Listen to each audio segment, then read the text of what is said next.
And अब हम आते हैं शोल्डर डिस्टोकिया के मैनवर्ड्स के ऊपर। इसके अंदर हम कौन कौन से पढ़ते हैं। तो देखिए पहली बात तो ये शोल्डर डिस्टोचिया ये क्या होता है।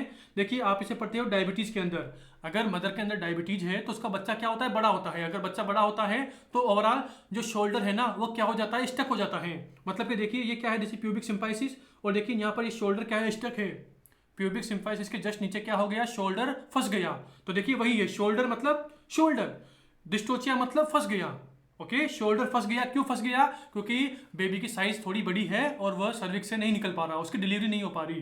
तो ओवरऑल देखिए अगर किसी पेशेंट को शोल्डर डिस्टोचिया है तो सबसे पहले हम क्या करते हैं, सबसे पहले हम अप्लाई करते हैं फर्स्ट लाइन मैन्यूवर को।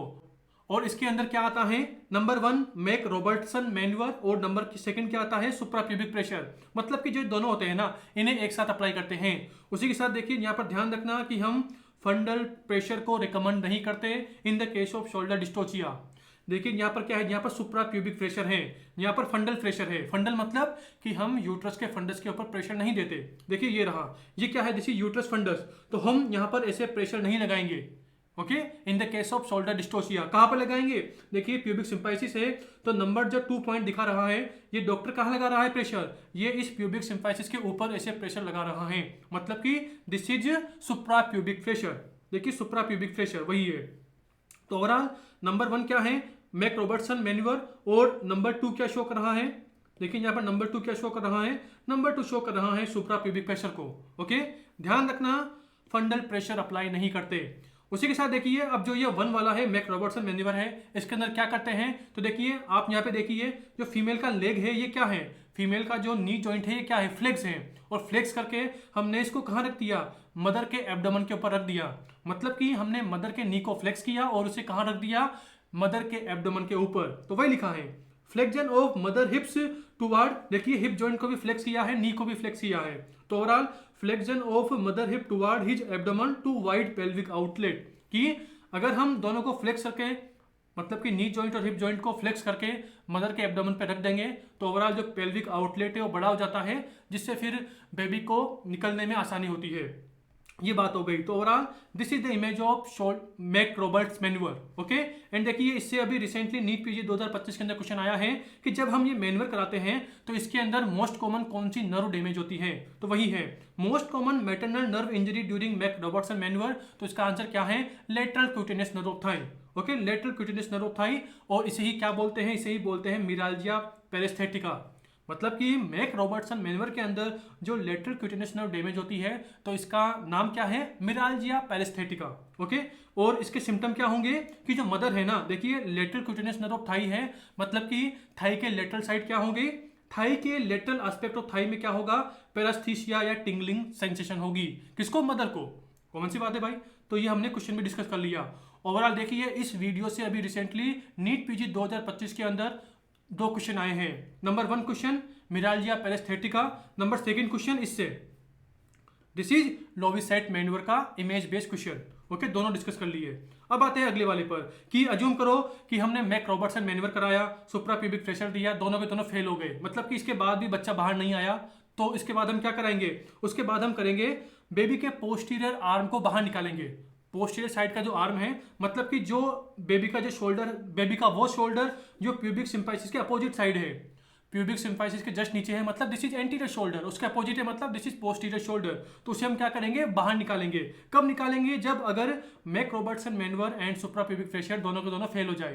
तो इसके बाद देखिए हमारे पास 2 ऑप्शन है, या तो हम पोस्टीरियर शोल्डर को बाहर निकालेंगे या फिर हम इंटरनल रोटेशन करवाएंगे। तो देखिए जैसे ही हम बेबी के पोस्टीरियर आर्म को बाहर निकालते हैं तो इसके मैन्यूवर का नाम क्या है, इसे बोलते हैं बार्नम्स मैन्यूवर या जैक्यूनमर्स। देख लेना, स्पेलिंग यहाँ पे दिख रही होगी। मतलब कि बेबी के पोस्टीरियर आर्म को बाहर निकालना, इसका ही नाम क्या है, बार्नम्स मैन्यूवर, या बोल दीजिए ये वाला मैन्यूवर जैक्यून्स मैन्यूवर। देख लेना स्पेलिंग। ओके, ये देखिए। तो और देखिए यहाँ पर देखिए this is doctor hand. Doctor ने क्या किया, बेबी के हैंड को पकड़ा, सॉरी बेबी के आर्म को पकड़ा, उसके बाद देखिए थोड़ा आगे की तरफ गया एंड देन फिर डॉक्टर ने क्या किया, डॉक्टर ने इस बेबी के आर्म को बाहर निकाल दिया, पोस्टीरियर आर्म को बाहर निकाल दिया। देखिए ये पोस्टीरियर वाली है, मैंने क्या बोला, देखिए दिस इज प्यूबिक सिम्फाइसिस, ये प्यूबिक सिम्फाइसिस है, दिस इज एंटीरियर आर्म, ये वाली एंटीरियर आर्म है। इसके अपोजिट वाली कौन सी होगी, दिस इज पोस्टीरियर आर्म। तो देखिए यहाँ पर डॉक्टर अपने हाथ से बेबी की पोस्टीरियर आर्म को बाहर निकाल रहा है। ओके, तो ओवरऑल दिस इज बार्नम्स मैन्युअर। उसके बाद देखिए अब हम आते हैं रोटेशन वाले मैन्युअर्स पर कि हम क्या करेंगे, बच्चे को रोटेट कराएंगे। तो देखिए इसके अंदर आप क्या पढ़ोगे, तो इसके अंदर आप कौन कौन से मैन्युअर्स पढ़ते हैं। नंबर 1 रूबिन मैन्युअर, अगला क्या है Woods corkscrew manoeuvre and Gaskin manoeuvre. Okay देखिए रूबिन मैन्युअर बोल दो या रूबिन 2 मैन्युअर। अगर मैं एकदम परफेक्ट बोलूँ तो कौन सा करवाते हैं, रूबिन 2 करवाते हैं। अगर रूबिन भी लिखा है तो वो भी चलेगा।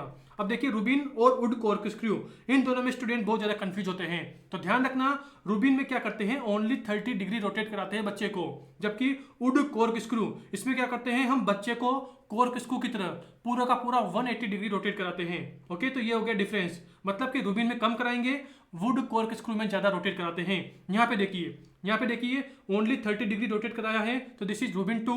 एंड यहाँ पर देखिए 180 डिग्री रोटेट कराया है, this is would corkscrew manure. एक तो बात ये हो गई। उसी के साथ अब आप बोलेंगे इस रूबिन में क्या करते हैं, तो देखिए रूबिन में हम क्या करते हैं कि जो बेबी का एंटीरियर शोल्डर होता है ना, एंटीरियर शोल्डर के पीछे की तरफ हम क्या लगाते हैं, प्रेशर लगाते हैं। अज्यूम करो कि मैं एक बेबी हूं, ओके मेरी डिलीवरी हो रही है, तो this is my anterior shoulder. तो देखिए इस एंटीरियर शोल्डर के पीछे की तरफ डॉक्टर क्या करेगा, ऐसे प्रेशर डालेगा। अगर पीछे की तरफ ऐसे प्रेशर डालेगा तो क्या होगा, जो ये शोल्डर है ये थोड़ा सा 30 डिग्री क्या हो जाएगा, टिल्ट हो जाएगा। तो वही लिखा है pressure applied on dorsal aspect of anterior shoulder, anterior shoulder के पीछे की तरफ हम प्रेशर लगाते हैं। एंड नीचे क्या लिखा है, जिससे क्या होगा 30 डिग्री रोटेट होगा, और उसके एंड इससे क्या होगा, जो पेशेंट जो बच्चे का शोल्डर है वो 30 डिग्री रोटेट होगा, और इससे क्या होगा बाई एक्टोमी ऑफ डायमीटर क्या हो जाएगा, कम हो जाएगा। मतलब कि दोनों के दोनों एक्टोमियन प्रोसेस होता है ना स्केपुला पे, तो दोनों के दोनों एक्टोमियन प्रोसेस का डायमीटर कम हो जाएगा और फिर बच्चे को निकलने में आसानी होगी। तो ये हो गया। एंड अब आप बोलेंगे कि सर हमने ये क्यों किया, क्योंकि भाई मैंने बोला ना हमारा जो बच्चे का शोल्डर है वह प्यूबिक सिम्फाइसिस के पीछे स्टक हो गया है।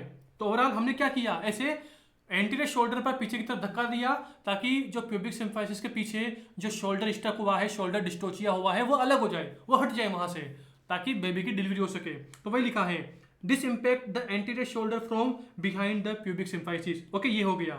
एंड अब आप बोलेंगे चलो ठीक है सर, हमने ऐसे एंटीरियर शोल्डर पर पीछे की तरफ प्रेशर दिया, बच्चे को 30 डिग्री रोटेट कराया, इसके बाद भी बच्चा बाहर नहीं निकला। तो देखिए अगर इसके बाद भी बच्चा बाहर नहीं निकला ना, तो उसके बाद हम क्या करवाते हैं, उसके बाद हम कराते हैं वुड कॉर्कस्क्रू मैन्युअर।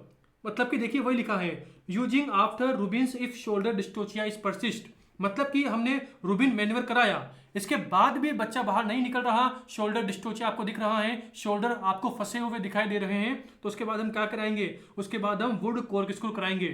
मतलब कि अब हम क्या करेंगे, अब हम डॉक्टर अपना दूसरा हाथ भी, देखिए एक हाथ तो हमने डाल दिया कहां पर, रूबिन के अंदर। अब डॉक्टर क्या करेगा इन the case of would corkscrew manure, अब डॉक्टर अपना दूसरा हाथ भी कहां डालेगा, वजाइना के अंदर। एंड इस दूसरे हाथ से कहां प्रेशर देगा, ये देगा पोस्टीरियर शोल्डर पर। देखिए this is posterior shoulder, posterior shoulder के एंटीरियर साइड। अरे भाई रूबिन में हमने क्या किया था, रूबिन मैन्युअर्स के अंदर हमने एंटीरियर शोल्डर के पीछे की तरफ धक्का दिया था, पीछे की तरफ। तो कॉमन सी बात है भाई, यहाँ पर जो वुड कॉर्कस्क्रू है यहाँ पर आगे की तरफ धक्का देंगे, कहां पर, पोस्टीरियर शोल्डर पर। ओके अपोजिट वाले शोल्डर पर आगे की तरफ धक्का देंगे, तभी तो इसे घूम पाएगा, तभी तो बच्चा ऐसे घूम पाएगा। रूबिन में पीछे दिया तो इसमें आगे की तरफ देंगे, ओके तभी बच्चा घूम पाएगा। तो वही लिखा है pressure is applied on anterior aspect of posterior fetal shoulder. देखिए अब यहां पर डॉक्टर ने दूसरा वाला हाथ भी डाल दिया। देखिए रूबिन में आपको ओनली एक ही हैंड दिखेगा, देखिए ओनली वन ही हैंड आपको इमेज में दिखेगा, डॉक्टर का ओनली एक ही हैंड है। यहां पर आपको देखिए डॉक्टर के दोनों हैंड दिखेंगे, मतलब कि डॉक्टर ने अपना दूसरा वाला हैंड डाल दिया और क्या किया, anterior aspect of posterior shoulder पर प्रेशर डाला, जिससे क्या हुआ, जो फीटस है वो क्या हुआ, कोर्क स्क्रू की तरह 180 डिग्री रोटेट हो गया। ओके कोर्क स्क्रू की तरह 180 डिग्री रोटेट हो गया। और वही इससे क्या होगा, एंड इसे करने से क्या होगा, जो बेबी का पोस्टीरियर शोल्डर है वह आगे की साइड आ जाएगा, और इससे क्या हो जाएगा, फिर डिलीवरी में इजीली होगी, मतलब कि इजीली डिलीवरी हो जाएगी। ओवरऑल आप समझ गए होंगे कि हम रूबिन के बाद क्या कराते हैं। अगर रूबिन फेल हो जाए, रूबिन करने के बाद भी बच्चा बाहर नहीं निकले, तो हम क्या कराएंगे, वुड कॉर्कस्क्रू कराएंगे। वुड कॉर्कस्क्रू के अंदर 180 डिग्री रोटेट कराते हैं, डॉक्टर के दोनों हैंड आपको दिखेंगे। रूबिन के अंदर कम रोटेट कराते हैं, 30 डिग्री रोटेट कराते हैं, और आपको डॉक्टर का एक ही हैंड वजाइना के अंदर दिखेगा। ओके ये बात हो गई। उसके साथ देखिए एक होता है ऑल फोर पोजीशन, जिसे हम बोलते हैं गेस्किन मैन्युअर। तो देखिए इसके अंदर जो फीमेल होती है ना, उसे हम ऑल फोर पोजीशन पर बिठवाते हैं। मतलब कि देखिए this is knee joint of female, okay, और ये क्या है, हैंड है। ओवरऑल फीमेल के दोनों हैंड और नी जॉइंट कहाँ होंगे, टेबल पर होंगे, और हमें फीमेल को इस पोजीशन पे डालना है। तो ओवरऑल देखिए ना 1 2 3 4।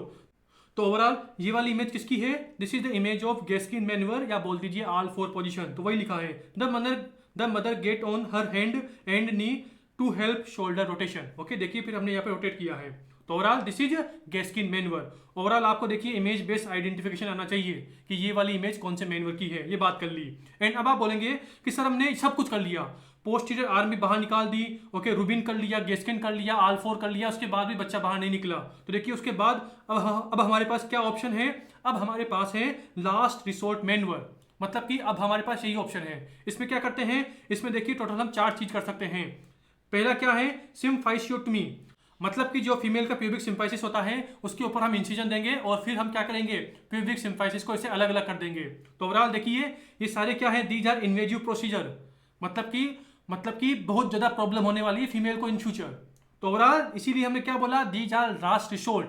देखिए ना, आपने प्यूबिक सिम्फाइसिस काट दिया भाई, फीमेल की गेट खराब हो जाएगी, फीमेल आफ्टर डिलीवरी चल नहीं पाएगी ढंग से अगर कोई प्रॉब्लम हो गई ज्यादा तो। ओके, अगला क्या है, नंबर सेकंड क्या है, हम बच्चे की क्लेविकल को क्या कर देंगे, फ्रैक्चर कर देंगे। जो बच्चा है, जो अंदर की तरफ बच्चा है, इसकी क्लेविकल को हम फ्रैक्चर कर देंगे। अगला वाला क्या है, क्लीडोटमी, मतलब कि हम क्या करेंगे, बच्चे की क्लेविकल को सीजर से काट देंगे। एंड लास्ट एंड फाइनल क्या है, जाना वेली मैन्युअर। ओके, स्पेलिंग देख लेना, मैं शायद गलत प्रोनाउंस कर सकता हूं बट स्पेलिंग सही है। तो जावा नेली मैन्युअर, इसमें क्या करते हैं, इसमें हम देखिए बच्चे के सिर को वापस अंदर डाल देंगे, मतलब कि अज्यूम करो कि ये बच्चा बाहर निकल गया, तो हम क्या करेंगे, वापस बच्चे के हेड को अंदर डाल देंगे और क्या करेंगे, सी सेक्शन करेंगे। तो देखिए बच्चे के हेड को वापस अंदर डालना, ओके, बहुत ही खतरनाक चीज है। तो वही लिखा है, तो देखिए यहाँ पर वही लिखा है, इफ ऑल एल्स फेल, मतलब कि सब कुछ फेल हो गया, तो उसके बाद क्या करेंगे हम, फीटल हेड में be return to birth canal, मतलब कि बर्थ कैनाल के अंदर हम फीटल के हेड को वापस डाल देंगे। एंड उसके बाद हम क्या करेंगे, सी सेक्शन को परफॉर्म करके बच्चे को बाहर निकालेंगे। ओके, तो ओवरऑल देखिए जेनरल, मतलब जब आप अल्फाबेट बोलते हो तो जेड सबसे लास्ट में आता है, तो इसीलिए देखिए आप ऐसे याद कर सकते हो कि जो जेड वाला मैन्युअर है ना, वो शोल्डर डिस्टोचिया में सबसे लास्ट में करना है। ओके, और इसमें क्या करते हैं, हम बच्चे के हेड को वापस अंदर बर्थ कैनाल में डाल देंगे एंड देन फिर सी सेक्शन से क्या करेंगे, डिलीवरी करवाएंगे। ओवरऑल देखिए इन्हें लास्ट रिसोर्ट मैन्युअर क्यों बोलते हैं, क्योंकि दीज आर इन्वेजिव। देखिए आपने क्लेविकल काट दी, ओके, क्लेविकल को फ्रैक्चर कर दिया आपने, फीमेल की क्या कर दी, प्यूबिक सिम्फाइसिस को काट दिया, आप वापस क्या कर रहे हैं, वापस बच्चे के हेड को अंदर डाल के क्या कर रहे हैं, सी सेक्शन कर रहे हैं। मतलब कि all these are invasive procedure, मतलब कि डेंजरियस है, खतरनाक है। तो इसीलिए इन्हें हम क्या करवाते हैं, हम सबसे लास्ट में करवाते हैं। ये सब क्या है, हमारे पास लास्ट ऑप्शन है जब सब कुछ फेल हो जाए। ओके, तो हमने यहाँ पर शोल्डर डिस्टोचिया के सारे मैन्युअर्स की बात कर ली। एंड अब हम आते हैं लास्ट एंड फाइनल, जो कि है मॉडिफाइड रिथजन मैन्युअर। देखिए ये वाला मैन्युअर हम शोल्डर डिस्टोचिया में नहीं पढ़ते और न ही इसे हम यहाँ पर पढ़ते हैं, मतलब कि शोल्डर डिस्टोचिया में नहीं पढ़ते, हम ब्रीच डिलीवरी में भी नहीं पढ़ते। इसे हम कहाँ पढ़ते हैं, इसे हम पढ़ते हैं नॉर्मल डिलीवरी के अंदर। अरे हम नॉर्मली डिलीवरी करवाते हैं तो सबसे पहले क्या होता है, बच्चे का हेड बाहर आता है। ओके, तो ओवरऑल जो मॉडिफाइड रिथजन मैन्युअर होता है ये क्या होता है, तो देखिए it is use during controlled delivery of fetal head, मतलब कि हमें फीटल हेड के कंट्रोल को, फीटल हेड की जो डिलीवरी हो रही है उसे कंट्रोल करना है, उसे धीरे धीरे बाहर निकालना है ताकि फीमेल की जो पेरिनियम है वो टीयर ना हो, फटे ना।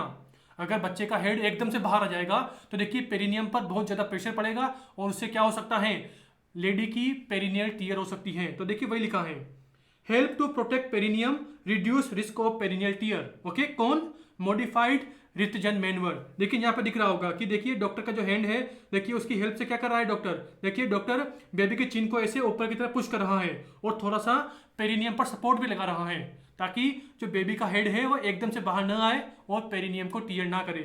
Overall this is the image of modified Ritgen manoeuvre. Okay, देखिए मैं प्रोनाउंस थोड़ा गलत कर सकता हूँ बट स्पेलिंग सही है, ये बात हो गई। उसी के साथ देखिए कैसे, मतलब कि क्या करते हैं इसके अंदर, तो वही लिखा है, one hand apply upward pressure on fetal chin towards perineum. देखिए इस वाले हैंड से फीटल की चिन पर हमने ऊपर की तरफ प्रेशर लगाया हुआ है और अनदर हैंड से क्या हुआ है, अनदर हैंड से डॉक्टर ने फीटल के ओसिपिट को पकड़ा हुआ है। देखिए another hand control occiput allowing the slow extension of fetal head. देखिए अगर ये क्या है, दिस इज फ्लेक्जन, ये क्या है, extension, this is flexion, this is extension. तो देखिए यहाँ पर एक्सटेंशन पोजीशन में है, देखिए यहाँ पर एक्सटेंशन पोजीशन में है। तो ओवरऑल डॉक्टर ने इस वाले हैंड से क्या कर रखा है, फीटल के ऑसिपट को पकड़ रखा है। Okay, overall this is the image of modified Ritgen manoeuvre. Okay, तो देखिए ओवरऑल मैंने यहाँ पर सारे के सारे मैन्युअर्स की बात कर ली, और देखिए वही all these are manoeuvres are very very important. Recently 2 से 3 साल के अंदर इनसे इमेज बेस्ड बहुत से क्वेश्चन आए हुए हैं। सिंपली वो क्या करेगा, डायरेक्ट इमेज देगा, बताओ ये कौन सा है।